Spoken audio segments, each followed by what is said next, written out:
Psychology होती क्या है। तो दोस्तों ट्रेडिंग साइकोलॉजी का मतलब माइंडसेट से है। जब आप ट्रेडिंग करते हैं तो आपकी ट्रेडिंग के हिसाब से आपके इमोशंस चेंज होते हैं। अगर आपको प्रॉफिट हो रहा होता है तो आप खुश होते हैं, अगर आपको लॉस हो रहा होता है तो आप दुखी होते हैं और आपको गुस्सा आता है। अब ये इमोशंस तो नेचुरल हैं, लेकिन जब आप इन इमोशंस की वजह से गलत डिसीजन लेते हैं, जैसे गुस्से में ट्रेड लेना या ये सोचकर ट्रेड लेना कि आपको अपना लॉस रिकवर करना है, तो ऐसी सिचुएशन में आपके जो डिसीजन होते हैं वो बाइस्ड होते हैं और ये बाइस्ड डिसीजन ही आपका लॉस करवाते हैं। इसे एक एग्जांपल से समझते हैं। मान लीजिए आपने 5,000 रुपए लगाकर एक ट्रेड लिया और उस ट्रेड में आपको प्रॉफिट होने लगा, आपका पैसा बढ़कर 7,000 हो गया। तो अब आप वेट करेंगे ये सोचकर कि थोड़ा और प्रॉफिट होगा तो बेचूंगा। तो मानते हैं कि थोड़ा और प्रॉफिट हो गया, आपका पैसा बढ़कर 8,000 हो गया। तो अब आपको लगेगा कि यार 2 मिनट में पैसा बढ़ के 8,000 हो गया है, तो वेट करता हूं 10,000 हो जाएगा तब बेचूंगा, पैसा डबल हो जाएगा। तो मानते हैं थोड़ी देर में ही आपका पैसा बढ़ के 10,000 हो गया, यानी आपका पैसा डबल हो गया। तो अब आपके अंदर लालच आ जाएगा। आप ये सोचेंगे कि यार पैसा बढ़ के जब 2 मिनट के अंदर ही डबल हो गया या थोड़ी देर में ही डबल हो गया, तो अभी क्यों बेचूं, थोड़ा और वेट करता हूं, क्या पता कितना प्रॉफिट हो जाए। तो अब आप और वेट करेंगे। मानते हैं कि थोड़ा प्रॉफिट और बढ़ के 11,000 हो गया, तो अब आप और वेट करते रहेंगे और आपका लालच बढ़ता जाएगा। जितना ज्यादा आपका प्रॉफिट बढ़ेगा उतना ज्यादा आपका लालच बढ़ेगा।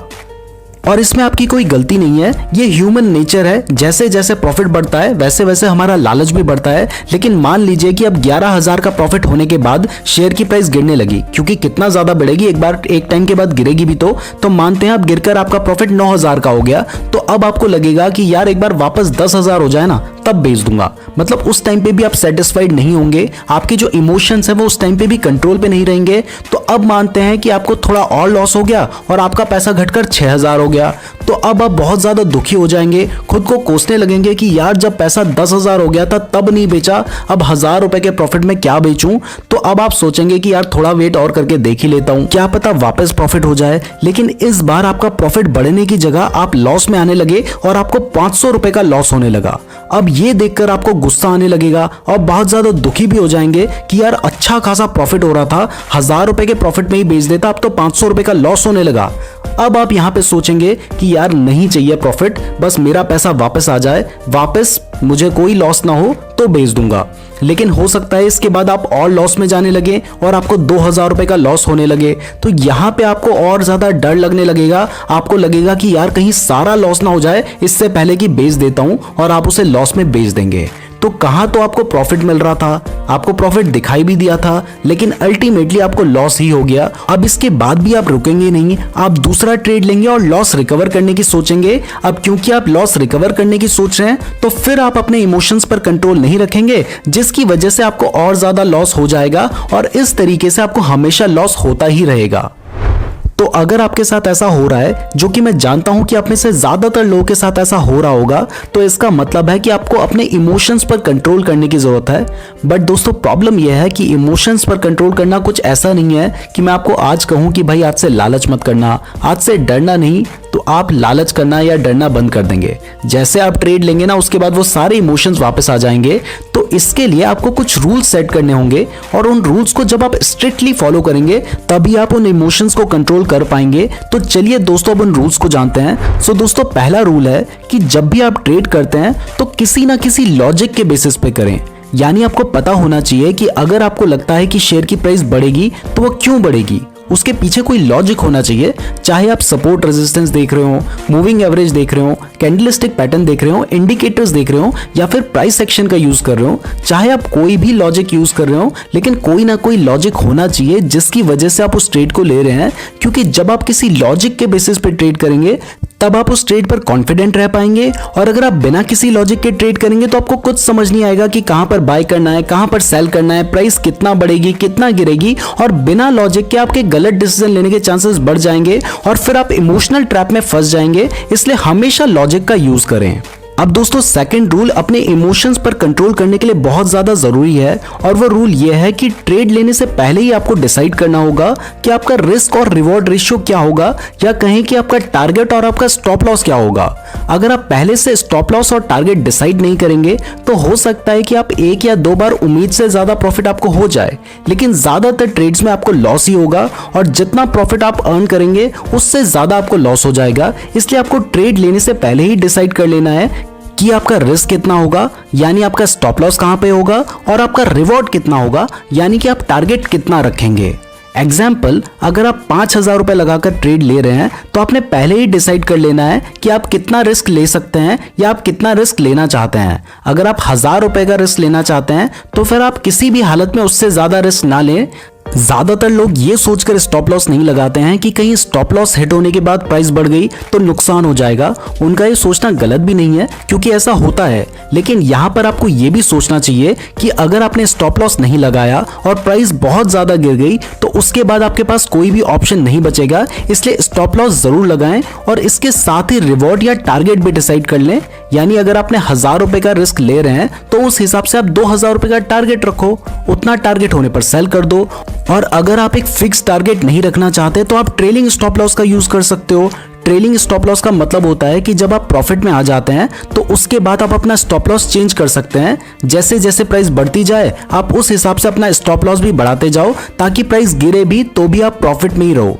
एग्जाम्पल, अगर आपने 50 रुपए की प्राइस में शेयर बाय किया है और उसके बाद उस शेयर की प्राइस बढ़कर 60 रुपए हो गई, यानी आप प्रॉफिट में आ गए, तो अब आप 55 रुपीज का स्टॉप लॉस लगा लो। इससे अगर प्राइस गिरती भी है तो भी आपका शेयर 55 रुपीज में सेल हो जाएगा, और क्योंकि आपने 50 रुपीज में बाय किया है तो आप प्रॉफिट में ही रहोगे। अब मान लीजिए कि शेयर की प्राइस बढ़कर 65 हो गई, तो अब आप अपना स्टॉप लॉस भी बढ़ाकर 60 कर दो। ऐसे जैसे जैसे प्राइस बढ़ती रहेगी आप अपना स्टॉप लॉस भी बढ़ाते जाओ, जिससे आप एक ट्रेड में मैक्सिमम प्रॉफिट ले पाएंगे। और इस तरह से ट्रेलिंग स्टॉप लॉस का यूज करके आप बेस्ट टारगेट डिसाइड कर सकते हैं। बट दोस्तों, जो भी रिस्क और रिवॉर्ड रेशियो आप सेट करेंगे उससे भी लॉजिक के बेस पर ही सेट करें, ना कि अपने इमोशंस के बेसिस पर। ना दोस्तों, हमारा जो थर्ड रूल है वो बहुत ज्यादा इंपॉर्टेंट है, पर बहुत ही कम लोग इसको फॉलो कर पाएंगे, और वो ये है कि आपको लॉस रिकवर करने की नहीं सोचनी है। अगर आप लॉस रिकवर करने की सोच रहे हो ना, तो इसका मतलब है कि आप बायस्ड हो, आप किस्मत के भरोसे बैठे हो। क्योंकि अगर आप लॉजिक के बेसिस पे जाएंगे तो आप कभी भी लॉस रिकवर करने की नहीं सोचेंगे, बल्कि हर ट्रेड को एक नया ट्रेड कंसीडर करेंगे। क्योंकि आपको एक ट्रेड से कितना प्रॉफिट हो सकता है वो इस बात पर डिपेंड नहीं करता कि आपने इससे पहले वाले ट्रेड में कितना लॉस करवाया है। तो हर ट्रेड को एक नया ट्रेड कंसीडर करो, और ये मत सोचो कि आपको लॉस रिकवर करना है। जो बीत गया उससे सीख लेकर आगे बढ़ो। उसको रिकवर करने की सोचोगे तो आपका डिसीजन बायस्ड होगा, और इस वजह से आपको लॉस होने के चांसेस और ज्यादा बढ़ जाएंगे। नाउ दोस्तों, फोर्थ रूल है कि अगर किसी स्टॉक की प्राइस बढ़ रही है तो उसमें सिर्फ ये सोचकर एंट्री ना लें कि उसकी प्राइस बढ़ रही है तो खरीद लेता हूं, मुझे भी प्रॉफिट हो जाएगा। क्योंकि ऐसे केस में जनरली आप तब एंट्री लेते हैं जब उसकी प्राइस बढ़ चुकी होती है और गिरने वाली होती है, और जैसे ही आप एंट्री ले लेते हैं उसके बाद प्राइस गिरने लग जाती है, और फिर आपको लगता है कि स्टॉक मार्केट की आपसे पर्सनल दुश्मनी है। कोई बैठ के देख रहा है कि भाई इसने शेयर खरीद लिया तो अब शेयर की प्राइस गिरा देता हूं और इसका लॉस करवा देता हूं। तो ऐसा कुछ नहीं है, स्टॉक मार्केट की आपसे कोई भी पर्सनल दुश्मनी नहीं है। प्रॉब्लम यह है कि आप फोमो यानी फियर ऑफ मिसिंग आउट की वजह से ट्रेड ले रहे हैं। आप बहती गंगा में हाथ धोने की सोच रहे हैं, और आपको डर है कि अगर आपने अभी ट्रेड नहीं लिया तो मौका हाथ से निकल जाएगा, और इस फोमो की वजह से आप बिना लॉजिक के ट्रेड ले रहे हैं, और इसकी वजह से ही आपको लॉस हो रहा है। अगर ऐसा है तो इस बात का ध्यान रखें कि आपको सारे ट्रेड लेना जरूरी नहीं है। जहां पर आपको पूरा कॉन्फिडेंस है वहीं पर ट्रेड लें, और अगर आपको कोई अपॉर्चुनिटी नहीं मिल रही है तो उस टाइम पर ट्रेड लेना जरूरी नहीं है। जब अपॉर्चुनिटी मिलती है तभी ट्रेड करें। नाउ दोस्तों, फिफ्थ रूल है कि आपको ट्रेडिंग में इलॉजिकल होप नहीं रखनी है, यानी कि बिना किसी लॉजिक की उम्मीद नहीं रखनी है। जब भी आप ट्रेड ले रहे हैं तो आपको प्रॉफिट की उम्मीद तो होगी, तभी आप ट्रेड ले रहे हैं, लेकिन वो इलॉजिकल नहीं होनी चाहिए। जबकि ज्यादातर केस में ऐसा ही होता है, जब आपको ट्रेड में लॉस हो रहा होता है तो आपके माइंड में एक उम्मीद जगने लगती है कि अगर थोड़ी देर और वेट कर लूंगा तो शायद प्रॉफिट हो जाए। तो अगर आपको ऐसा लगता है कि थोड़ी देर और वेट करने पे आपको प्रॉफिट हो सकता है, तो इसके पीछे कोई लॉजिक होना चाहिए। अगर शेयर की प्राइस अपने सपोर्ट के पास है तब आप सोच रहे हैं कि वेट करने पर आपको प्रॉफिट हो सकता है, तो वो सही है। लेकिन बिना किसी रीजन के अगर आपको लगता है कि थोड़ी देर और वेट करने पर आपको प्रॉफिट हो जाएगा, तो ये सिर्फ एक तुक्का है। हो सकता है कि तुक्का चल भी जाए, लेकिन ऐसे तुक्के रोज रोज नहीं चलेंगे, और ऐसे तुक्के अगर आपको 2-4 बार चला के प्रॉफिट दे भी गए ना, तो लॉन्ग टर्म में आपको लॉस ही करवाएंगे ना। दोस्तों, 6 रूल बताने से पहले शेयर मार्केट से रिलेटेड डेली फ्री अपडेट्स के लिए हमारे टेलीग्राम चैनल को जरूर ज्वाइन कर लीजिएगा।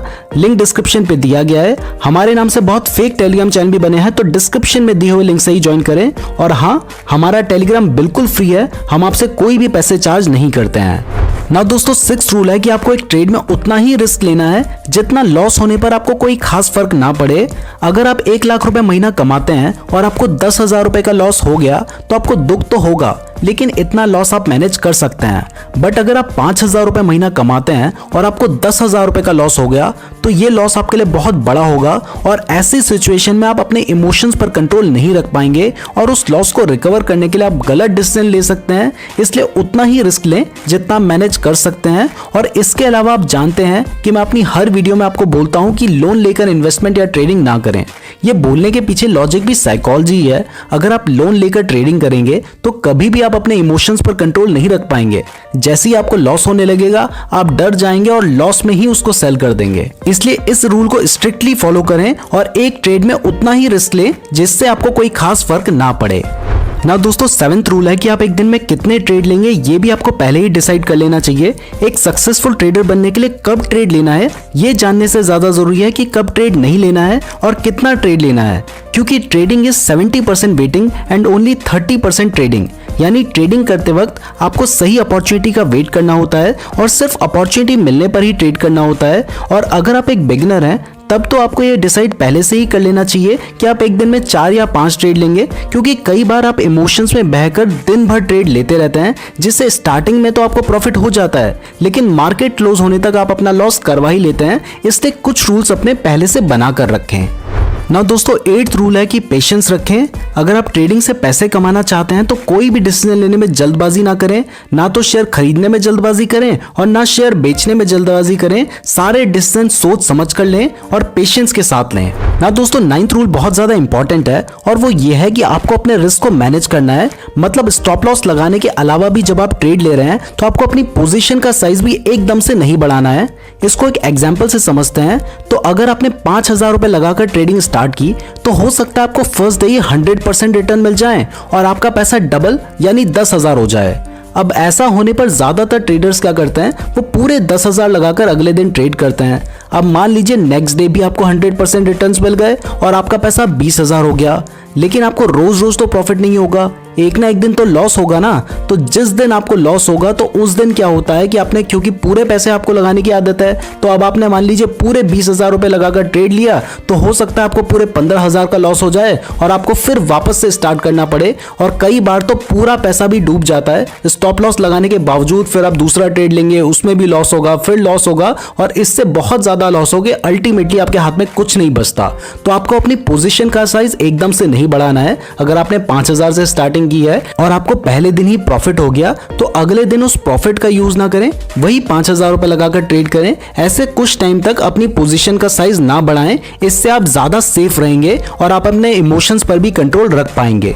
ना दोस्तों, हमारा जो 10th रूल है वो ये है कि अगर आपको सक्सेसफुल ट्रेडर बनना है ना तो आपको अपने हर ट्रेड को एनालाइज करना होगा। यानी कि आपने आज ट्रेड लिया, आपको उस ट्रेड में प्रॉफिट हुआ तो शाम को उसको एनालाइज करो कि आपको क्यों प्रॉफिट हुआ, आपने ऐसा क्या किया था जिसकी वजह से आपको प्रॉफिट हुआ। और अगर आपको लॉस हुआ तो उसको भी एनालाइज करो कि आपने क्या गलती की थी जिसकी वजह से आपको लॉस हुआ। तो जब आप अपने ट्रेड्स को रोज एनालाइज करेंगे तो आप रोज कुछ नया सीखेंगे और सीख सीख कर ही आप एक सक्सेसफुल ट्रेडर बन पाएंगे। तो दोस्तों, अगर आप इन सारे रूल्स को फॉलो करते हैं तो बहुत हद तक आप अपनी साइकोलॉजी को कंट्रोल कर पाएंगे, अपने इमोशंस पर कंट्रोल कर पाएंगे और उसके बाद ही आप सक्सेसफुल ट्रेडर बन सकते हैं। मैं उम्मीद करता हूं आपको ये वीडियो पसंद आई होगी। शेयर मार्केट से रिलेटेड डेली फ्री अपडेट्स के लिए हमारे टेलीग्राम चैनल को जरूर ज्वाइन कर लीजिएगा।